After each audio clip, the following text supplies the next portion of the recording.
Was I inappropriate with my little brother? 2 weeks ago, I was babysitting my 9-year-old little brother, David, overnight while my mom was at work. Sometimes she has to work at night, and even though I don't live at home anymore, I don't mind watching David and the dogs. My mom and I had some problems in the past, but things have been better lately. She works a lot, and I've been helping out with taking care of David, like going to his appointments and school stuff. He's a cool kid, and we get along. David has always had really bad nightmares. He often wakes up screaming and sometimes goes to sleep in our mom's bed. When I was watching him last time, he had a scary nightmare a few hours after I put him to bed. Around 11 p.m., David came into the guest room where I was sleeping and woke me up. He was upset and asked if he could sleep in my bed.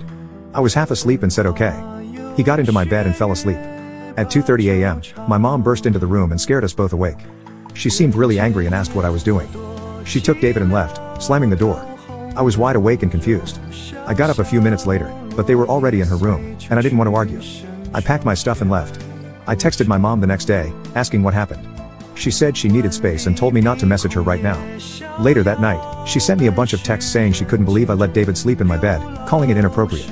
She said she'd hire a babysitter and told me not to contact her for a while. I'm really confused and upset. I've never done anything that would make her think I'm being inappropriate with David.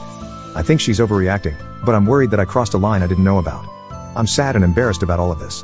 I'm scared she won't let me see David anymore, and that would really hurt.